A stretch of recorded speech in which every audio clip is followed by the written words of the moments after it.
मित्रांनो, थोडा वेळ काढून नक्की बघा सुखी जीवनाचे 31 नियम। नंबर 1, भेंडी खाल्ल्याने कर्करोगापासून बचाव होतो। नंबर 2, दोन्ही नागपुडीत 2-2 थेंब साजूक तूप टाकल्याने शांत झोप लागते। नंबर 3, सकाळी उपाशी पोटी अर्धा ग्लास कोमट पाणी पिल्याने आम्लपित्ताचा त्रास कमी होतो। नंबर 4, रोज सकाळी 1 चमचा मेथीची पावडर कोमट पाण्याबरोबर घेतल्याने गुडघेदुखीपासून आराम मिळतो। नंबर 5, तळपायाला तेल लावून मालिश केल्याने डोळ्यांचे आरोग्य सुधारते। नंबर 6, पोट दुखत असेल किंवा मळमळ होत असेल तेव्हा ब्लॅक टी पिल्याने आराम वाटतो। त्यामध्ये 2-3 थेंब लिंबाचा रस मिसळून प्यावा।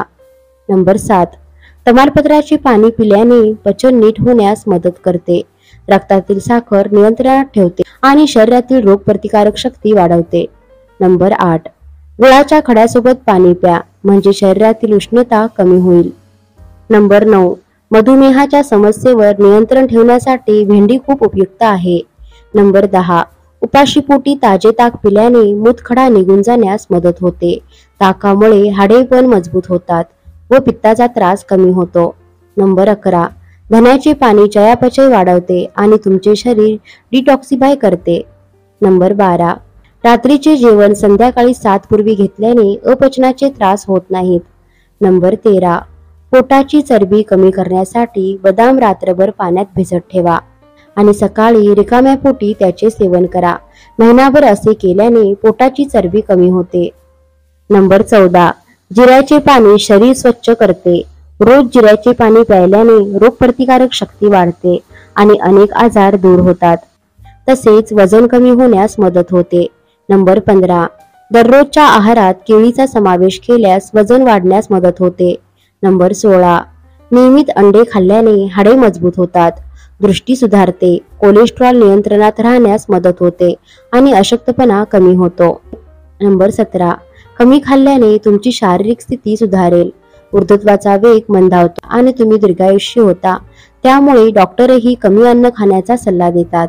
नंबर 18, कोमट पाण्यात लिंबू आणि आल्याचा रस मिसळून पिल्याने रक्तातील साखर नियंत्रित राहते, वजन कमी करण्यास मदत होते।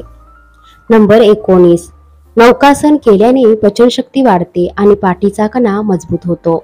नंबर 20, रोज गूळ खाल्ल्याने चेहऱ्यावरील काळे डाग आणि पिंपल्स दूर होतात। नंबर 21, दररोज मुठभर मनुके आणि तेवढ्याच प्रमाणात अंजीर खाल्ल्याने वजन वाढते।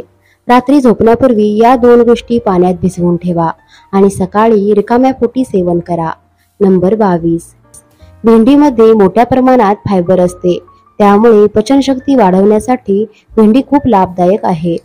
नंबर 23, बडीशेप खाल्ल्याने सायनसचा त्रास कमी होतो। नंबर 24, कलिंगडमध्ये पाणी व फायबर मोठ्या प्रमाणात असल्यामुळे पचनशक्ती सुधारण्यास मदत होते। नंबर 25, उसाचा रस पिल्याने शरीरातील वात, पित्त कमी होते, तसेच तहान शमवण्यासाठी उसाचा रस उत्तम आहे। नंबर 26, जर तुम्हाला थकवा येत असेल तर संत्री खावी, खूप फायदा होईल। नंबर 27, मखाण्यामध्ये कॅल्शियमची मात्रा अधिक असते, त्यामुळे हाडे आणि दात मजबूत होतात। तसेच मखाण्याचे सेवन केल्याने तणाव कमी होतो। नंबर 28, जर तुम्हाला भूक लागत नसेल तर लिंबाचा रस, मिरपूड आणि मीठ मिसळून पिल्याने भूक लागण्यास मदत होते। नंबर 29, तांदळाच्या पिठात मध मिसळून त्याची पेस्ट बनवून चेहऱ्यावर लावल्याने चेहऱ्याला नैसर्गिक पोषण आणि चमक मिळते। नंबर 30, भिजवलेले मनुके खाऊन त्यावर कोमट दूध प्यायल्याने शुक्राणूंची वाढ होते, त्यामुळे अशक्तपणा दूर होतो। नंबर 31, भोपळ्याच्या बियामध्ये झिंक मोठ्या प्रमाणात असते, त्यामुळे दररोज भोपळ्याच्या बिया खाल्ल्याने शरीर मजबूत आणि शक्तिशाली बनते। मित्रांनो, व्हिडिओ आवडल्यास व्हिडिओला लाईक करा, शेअर करा आणि सबस्क्राईब करा। धन्यवाद।